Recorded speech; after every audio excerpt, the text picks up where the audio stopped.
It's time for another episode of What is Dark Matter? And so this week we're focusing on the Axion, which is one of these proposed particles. It's been around for a long time to solve other issues in quantum mechanics, but actually turns out to be a pretty nice candidate to explain a lot of the observations that have been made about dark matter. And some fairly interesting tests and experiments have been made at large scale structures in the universe to try and sense if it is axions that are causing this. So to help me better understand both axions and the kinds of experiments that are being done today is Dr. Keir Rogers. He is a cosmologist at the Dunlap Institute for Astronomy and Astrophysics. And first, he helps me understand just like what axions are, and I'm not sure I completely get it yet, but we're getting closer. Give me a few more interviews and I might have this in my head. But also then, what are the kind of large-scale surveys that astronomers are doing to try to understand it? And I guess more importantly, what the next round of mega telescopes are going to do to help really provide precise observations that should, if not explain it, narrow down what it isn't. So enjoy this conversation with Dr. Keir Rogers, and hopefully together we will understand this better and better over time. I've been following this story of dark matter for a long time, and, there have been a lot of proposals for what it is, WIMPs, MOND, axions, all of these ideas. And I guess they're all mysteries, but I'm trying to sort of understand the parameter space of each one of these mystery possible theory explanations. And the one that I'm kind of obsessed with right now is axions. So I guess for people who have, they've heard, everyone, all my audience will have heard the term, but they won't necessarily know what exactly it is. So can you provide just a great definition for what an axion is? Sure. So an axion is it's a kind of subatomic particle. So like a WIMP, it would be some new species of particle that would exist. And it can be quite a generic thing. So it can mean different things to different people in a sense. But what really defines it is that it is some field. So it's some value, some quantity that has a value everywhere in space. And it has an axial degree of freedom. And so that's where the name axion comes from. And so it has some value between 0 and 360 degrees. All right, I want to I want to separate those sort of like into two pieces. So I want to start with the first part, which is that it is field-like. And I think we sort of think about this idea of quantum mechanics, that what we think are particles are actually, in many cases, fields that stretch across the universe, and they happen to have a probability of being in some location, but there's a slight chance that this electron that you're using for your computer is actually in Andromeda right now. Exactly, yeah. But I guess, how does it differ? Like, if dark matter is some kind of particle, wouldn't you expect it to be some kind of potential field just by default, because that's what particles can be? Yes. So the idea is that you could have a field description of almost any dark matter candidate. And so what distinguishes an axion is the potential energy in which that field exists. And it's the fact that that has an axial degree of freedom. And that's quite generic. Yeah. So, do we have a comparison? Like, are there other particles that we're very familiar with that are absolutely nailed down that have similar levels of energy? Not really, right? So to be more specific, the particular type of axions that we're talking about are these extremely light axions, these ultralight axions. And they're really like nothing else that we know for certain exists. And that's because it's not just that they have an axial degree of freedom, but they have these extremely low particle masses. Got it. Okay. All right. Yeah. And let's talk about the second part, this axial degree of freedom. So what does that mean? So it's just really to say that in the early universe, this field, whatever exactly that is physically, has some value and it has some value between 0 and 360 degrees. And so in the beginning of the universe, it could have any of those values. And then the idea is that the symmetry in that axial degree of freedom will break at some point. And then that will drive the value to a particular value. It'll then acquire a particular value, but you don't have to choose that value. It happens automatically through the dynamics of that field. I mean, I'm trying to think of an analogy, like polarity. Does that kind of get you partway there? I mean, I know that, when you're talking about particle physics, sometimes it's literally impossible to come up with an analogy that makes sense in words. You sit down with another particle physicist and you write some math on a piece of paper and you hand it over and look at the math and go, yeah, totally, I get that. And yet, you've asked them to try and explain it. They can't because it's math. And yet you can find these particles based on the math. So, this is the challenge, right, of all of us to convey it, right, and for us to understand it as well, right, in physical terms as well. So the way to think about it, right, is that you have this hat-shaped potential. So it's like a sombrero hat, and the field is sitting in the rim of that hat, and it's just rolling around that hat. It could have any value you like around that rim. And then it's as if someone suddenly just put the hat on its side, and then the little ball you have in there, which is your axion field, rolls towards the bottom of the potential well that you've created. And I'm assuming that then gives you candidates, places you could look, places to actually make observations that could confirm the theory. Yes, so that dynamics is key to how you would then detect axions. So in particular, when these axions are rolling around the bottom, so the idea is that they roll down this hat. When they get to the bottom, they will initially slightly overshoot, so then they'll roll back, and then they're essentially oscillating around the bottom of that hat. And it's in that period that they're behaving like dark matter. And so that's when we can look for them as a dark matter candidate. Got it. Okay. All right. Okay. So then, I think, a lot of these possible candidates for dark matter have been, very difficult to try and gather any kind of observational evidence. And so far, nothing has worked. I mean, we have scans of the universe at the larger scales. We have particle detectors in mines in Sudbury, Ontario. Maybe you've even visited it. There are all these places where people are looking. So what is sort of, I guess, at the largest scale and at the small scale, the ways that observers are looking for axions? Yeah. So there's a huge number of ways, is the truth. And there's been this big explosion in interest for axions, and that means that people have come up with many different ways to detect these particles. On the direct detection side, so the sort of equivalent of those underground detectors, you have instruments like things called haloscopes and helioscopes, and these are fundamentally exploiting the fact that because this axion is oscillating, and in particular, it'll have a coupling to light, to radiation. And so you hope to sort of exploit the fact that you could resonantly convert these axions into photons and then detect the photons that would be produced.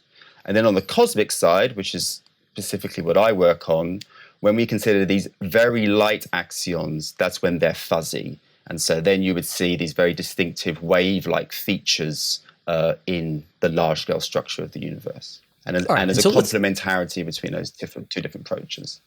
Right. And I know there are like things that look like sort of giant tubes that they have at like CERN and things like that, where they're trying to measure, like if axions are coming in, they're passing through more material than should be possible by any particle. And they are making these conversions, as you say, to photons and kind of appearing in the detectors at places where photons shouldn't be appearing, giving some kind of indication that this particle is there. But so let's talk about these cosmological searches.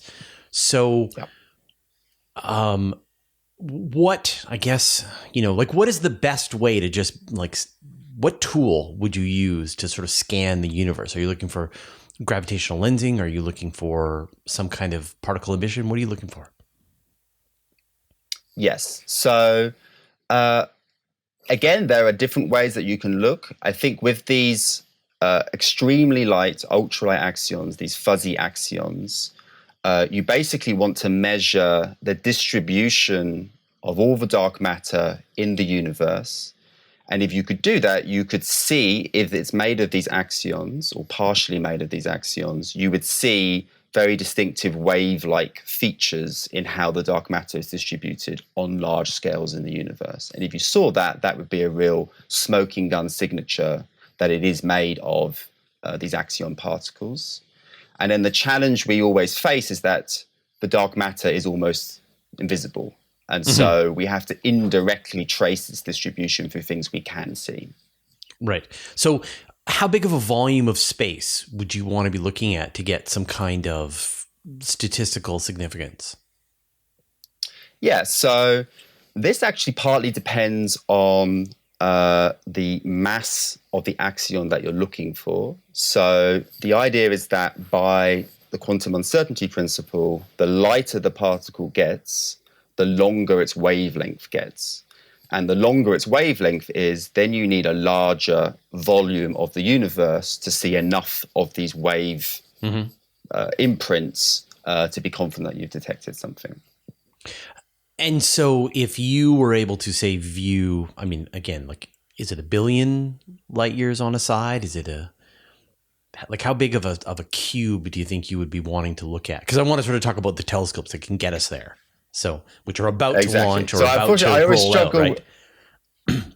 I always struggle with light years because in cosmology we measure it in parsecs and megaparsecs. Yeah, how many megaparsecs? Go ahead, it's all right. We can. I'll convert for you. So the larger surveys that we use, and so some of the data that we used in this work that we've been doing comes from the baryon oscillation spectroscopic survey, and that's surveying on the order of a cubic gigaparsec. So it's a really large scale, large volume survey with up to 1 million galaxies, the positions of 1 million galaxies mapped, throughout space, and we essentially, take all that information and look for these wave-like features and how the positions of galaxies are tracing the large-scale distribution of the underlying dark matter. Right. And so, what did you find?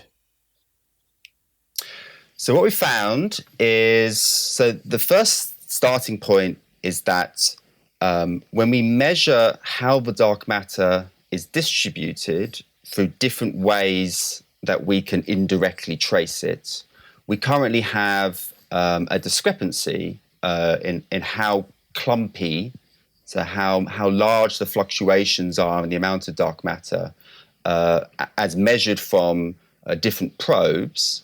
And in particular, from when we measure it from the cosmic microwave background, which is this light, this relic light from the Big Bang that we see today, and when we measure the distribution of dark matter more locally and more directly through these large volume surveys. And so the main thing that we found is that you can account for this discrepancy if the dark matter is partially made of these extremely light axion particles. It's interesting that you say if it's partially made. Because this is the answer that I seem to be getting from astronomers at this point is that it seems more likely, or it seems interesting that dark matter, like missing regular matter, is probably made up of a whole bunch of stuff. Like it could be some axions, it could be it could be a little bit of MOND, it could be a little bit of WIMPs. Like you could add it all together, and this is why it's maybe so tricky to come up with a clear signal for any one of them, because they're all mashed in there. Is that sort of the suspicion that you're getting as well? That is very much my suspicion, and it might explain to an extent why we haven't seen anything. Because so far we've been considering, which is a good starting point, these simplest cases where the dark sector is just one single species of particle. But it's increasingly likely, like you say, in the same way as the standard model of particle physics is extremely complex, that the dark sector could be made of many different types of massive particle, light particle, or even dark radiation as well. And so a key thing in our analysis is that we don't restrict ourselves to these very simplest cases where the dark matter is just made of one thing, but we allow for a mixture of different types of particle. Right. But that's got to be rough. I mean, if there's 10 times as much mass out there of dark matter as of regular matter, and whatever multiplication of dark energy compared to regular energy, and if the standard model is such a diverse group of particles, maybe it's 10 times more particles, right? Right. So you're right. You can go down a route where you make it increasingly complex. But I think it's reasonable. The approach we take is we say, hey, look, there could be this one new type of particle, and then we allow that to vary as a fraction of the total.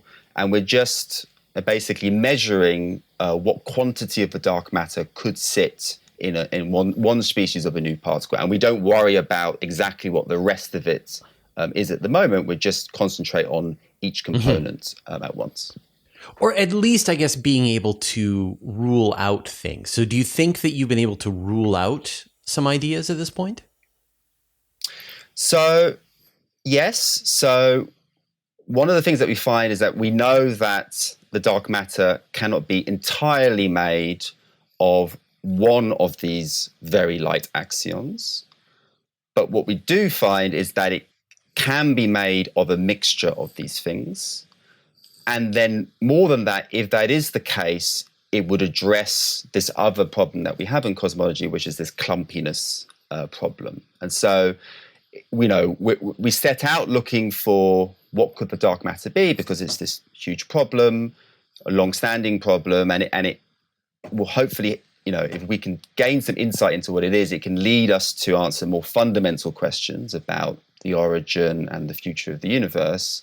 But in the process, we'd like to sort of mop up other problems that we have along the way. So the fact that it can also potentially address this clumpiness problem, is an added benefit to this idea. And can we talk a bit more about this clumpiness problem? What is it? Yeah. So essentially what we do in cosmology is we're measuring the large-scale distribution of the dark matter as a function of wavelength. So we look at it when averaged over large scales or smaller scales, but also as a function of time, in that we can see how the dark matter was distributed at different stages through the history of the universe. And when we measure how, and so the key point here is that the dark matter is not evenly distributed, right? So there are parts of space that have more dark matter than average, and parts of space that has less dark matter than average. And that means that there's parts of space that have more galaxies on average and parts of space that have fewer, these galaxy clusters and these galaxy voids. And what we refer to as clumpiness is essentially just a number that we measure, which is the amplitude of the fluctuations in the amount of dark matter that there is.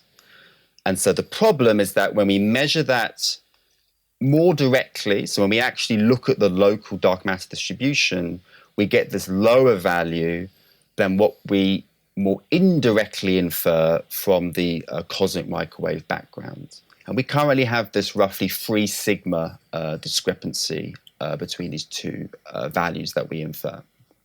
Right. Which is significant. I mean, 3 sigma is, what's that, like 90%-ish? Trying to think what that, yeah, so it's I think it's 99.7%. Okay. Yeah, all right. Yeah. Which so it doesn't hit like that 5 sigma real absolute crisis that we have with the Hubble tension, which I'm sure you've covered on your channel. Yes, of course. But it is sort of approaching that, and I think the key reason to worry about it is that we're in an interesting stage in cosmology where we do have lots of very precise and accurate ways of measuring the dark matter distribution. And what we'd like to do is combine all the information that we have. So we'd like to take the information from the CMB, from galaxy clustering, from galaxy lensing, and combine all this information. And to do that in a robust and confident way, you don't want these 3 sigma differences between these values. So you'd like to find theoretical models where you improve the consistency between these data. And so that was one of the real key motivations to considering these Axion models. And do you think there's a connection? I mean, maybe we're moving the speculation mode here, but that the measurements that you're making on clumpiness in the cosmic microwave background radiation, and also the Hubble constant that astronomers are measuring in the CMB, are different from more local, later measurements. That's weird that both are seem to be happening. Is the crisis spilling out? There's no clear evidence that there's necessarily any connection between the two. There are some models that do try to explain both simultaneously, and they do typically come from the Axion sector. So the most popular new physics solution to the Hubble crisis is something called early dark energy. And this is the idea that you had a burst of accelerated expansion sometime before the CMB was released. And in fact, it's a kind of axion-like particle that would cause that early dark energy to exist. And so there are a few ideas out there linking axion solutions to the clumpiness problem and axion solutions to the Hubble crisis into a single model. Now, in my personal taste, the early dark energy solutions are a little bit contrived in that we have no reason to expect that early dark energy exists if it wasn't for the Hubble crisis, whereas the clumpiness problem being addressed by axions is a neater solution, probably because we're just explaining what dark matter is, and we know that dark matter has to exist. So the fact that something that we know must exist could be associated with a discrepancy is theoretically more pleasing. I see. So it's not as if somebody was investigating the potential of axions and they said, if these things were present in the early universe, you should measure a difference in the Hubble constant when you look at the CMB compared to, right? And you're making this prediction. I mean, that's the gold standard of science, is that you make this prediction and then people go out and make the observation and they go like, you're right, we found it. And that's, someone instead is going, yes. Well, I think if the axions could be dark matter, then that could explain it. And yeah, post hoc rationalization can get you pretty far if you needed to. Yes. So I guess let's talk about how this gets better, because there is a range of really interesting telescopes coming online, both ground and space-based. We've got Vera Rubin coming online next year. We've got Nancy Grace Roman launching in 2027. We've got Euclid launching tomorrow. Mm-hmm. So all 3 of these will contribute, I'm assuming, right? Absolutely, yes. So these large-scale experiments, and in the field we call these the stage 4 experiments. We've gone through these 3 stages of sensitivity in how well we can measure essentially the distribution of dark matter. And we're now sort of upping it up by another order of magnitude in terms of number of objects and how often we observe these objects. And we have these ground-based telescopes and these space telescopes that are going to really transform, the number of objects, the volume of the universe that we can survey, and also hopefully the density as well. It's harder to measure these sort of small scale fluctuations. That also needs some theoretical work. And what I'd also throw into there is the cosmic microwave background experiments. They're also entering the stage 3.5, stage 4 era. So there's an experiment that I'm involved in, which is just wrapping up, called the Atacama Cosmology Telescope. And that will be transitioning into the Simons Observatory, which is a network of ground-based microwave telescopes that are also going to provide a huge amount of information about the dark matter distribution. Right. And what would you be looking for, like when you get access? Let's imagine that Vera Rubin and Euclid and Nancy Grace Roman all come online simultaneously and you Mm. get to open up one folder of data, what are you going to be Mhm. looking for to try and understand this situation better? Yeah. So the final piece of information that we need to really, assess how important this clumpiness problem is and the extent to which axions could solve this problem is a combination of this galaxy clustering information and the galaxy lensing information. So on the one hand, we just essentially measure the positions of galaxies through space, and then we measure how clustered they are, and then that is a trace of how clustered dark matter is. And then because we're taking images of these galaxies, we have this sort of extra information, which is this gravitational lensing effect. So the fact that the light from the galaxy on its path to us gets bent by any intervening dark matter. This is a prediction of general relativity. And this is another measure of the distribution of the dark matter between where the real galaxy sits and us as the observer. And so we have two independent probes of the dark matter, and then we can also cross-correlate those two pieces of information. So we call it the 3x2 data set. So we have these 2-point correlation functions, and we have 3 of them that we can use. And that's the Right. kind of gold standard product of these photometric galaxy surveys. And so back to that, that level of sigma, do you think that you would get with those instruments, get to that sort of 5 sigma gold standard measurement at this point? Yes, so it's not exactly clear yet. Some of the forecasting work to predict what we'll get from these surveys is ongoing, but I do anticipate we will know or not whether we really reach this gold standard, and either way, we're going to learn something about the nature of the dark matter. Right? We can still test. Even if there is no discrepancy that holds up, we can still test whether these axions exist or indeed other flavors of dark matter, like warm dark matter or self-interacting dark matter as well. So it's guaranteed to give us, tell us something about the fundamental nature of what the dark matter is made of. How do the cosmological searches for this help with the experimenters who are building these instruments in the lab? Yes. So there's a definite complementarity between the two. And I think the big picture here is that we have historically, and for good reasons, put a lot of effort into searching for the WIMP, for those underground experiments that you mentioned, and also at colliders like the Large Hadron Collider. And now there's this new energy to consider sort of, in addition to the WIMP, well-motivated alternatives like axions. So they're building these new experiments like these haloscopes and helioscopes that we talked about before. And for these ultralight axions, you need other new types of technology. So there are things that exploit sort of quantum clock technology. So there's experiments like MAGIS at Fermilab that, if these ultralight axions exist, we'll be able to see the oscillatory patterns in their quantum clocks from these extremely light axions. And if I could throw in another way of looking for these particles, is something called pulsar timing arrays. So that is an astronomical observable. We just had exciting news that you're bringing this yesterday. up. Yeah.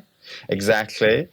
And so if the dark matter is made of these extremely light axions, that field is oscillating around the bottom of that hat, then essentially the density of the dark matter in the Milky Way would be oscillating with time. The light from these pulsars would be moving through that oscillating potential, and you would see an oscillatory pattern in the timing measurements. And so we have all these different prongs, different ways of attacking, and looking for these different kinds of dark matter. And so, like the next generation, say, space-based gravitational wave observatories like LISA would also help you get an idea about this. Absolutely. So in particular, LISA fills this gap, right? So you have ground-based gravitational wave interferometers like LIGO that are probing quite high frequency oscillations, pulsar timing arrays which are probing these extremely low frequency oscillations. And then LISA just fills that intermediate gap, and it's a sort of missing window in direct detection for these ultralight axions that LISA should be able to fill. But we might have to wait maybe 10, 20 years till we... right, yeah, mid-2030s. It still feels like forever. There's this interesting cycle in astronomy, and maybe it's in all of science, wherever you need big instruments, where you have this tantalizing hint that this thing exists, and then scientists, suggest the layout of the machine that will help them get to the next level. And as you say, you bring in an order of magnitude more powerful instrument to bear, and then you get that next series of observations. So do you think this new round of machines, the telescopes we've talked about, as well as the various labs, that the answer for what is dark matter will start to fall out of it as a result? I really hope so. I think there is a lot of reason to be there is reason to be excited right now, and it's because of this sort of shift, right, away from a heavy focus on WIMPs to, an appreciation that it could be other things. Again, like we were saying earlier, that it could be more than one thing.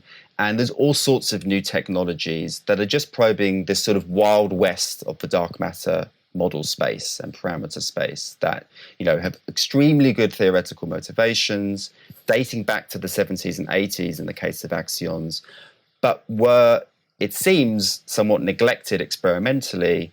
And now we just have this energy, right, in building new types of detector, and from the astrophysics side of things, reconsidering how our astronomical data can test these different models. And so we're now considering such a variety of dark matter candidates that we're definitely going to learn something. And in the dark matter game, you do still you learn a lot by exclusion. So, and that's how we have progressed so far, right? That we gradually exclude, we knock out the candidates, and we slowly, narrow down on what is the most feasible. Yeah, it's an excruciating way to make progress. Instead of figuring out what something is, you're having to figure out what it isn't, but it is still progress. Let's say that this next round of instruments, maybe narrows the field a little bit, but doesn't really give you a definitive, when I think about, say, the Large Hadron Collider, right?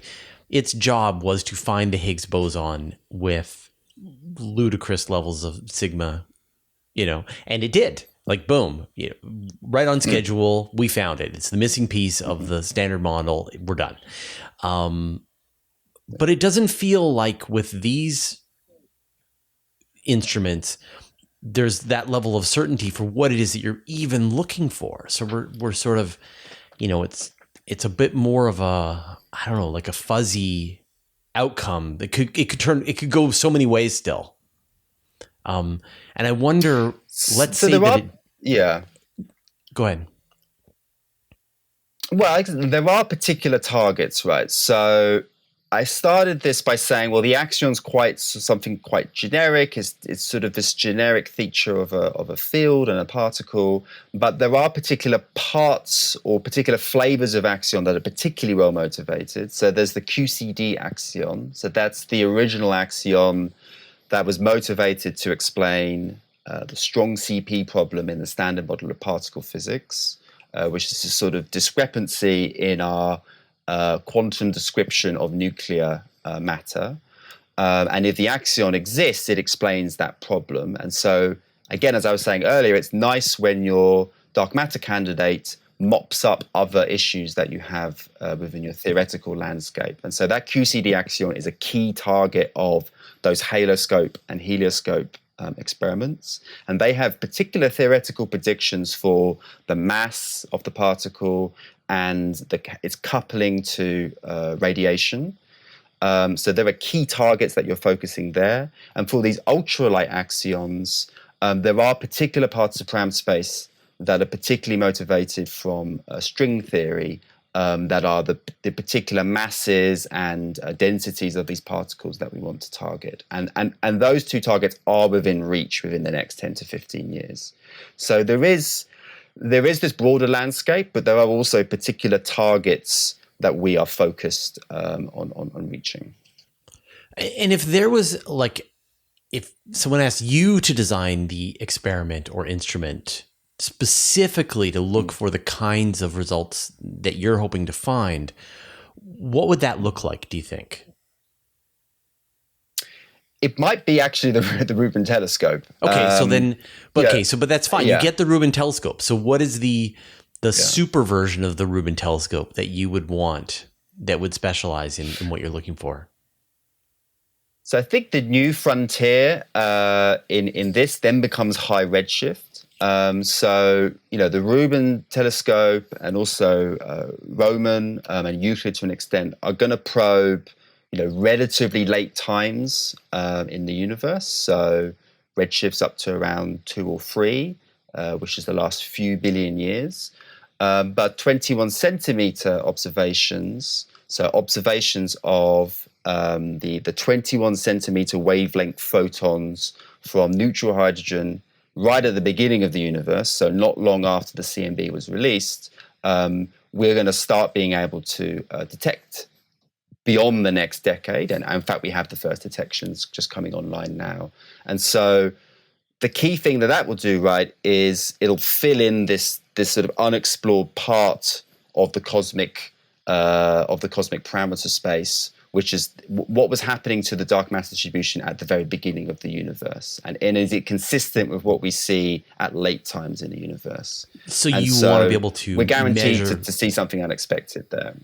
Right. So you want to be able to measure that clumpiness of this neutral hydrogen early on in the universe, and then sort of see how it evolves from what we know in the CMB to what we see in the more mature universe.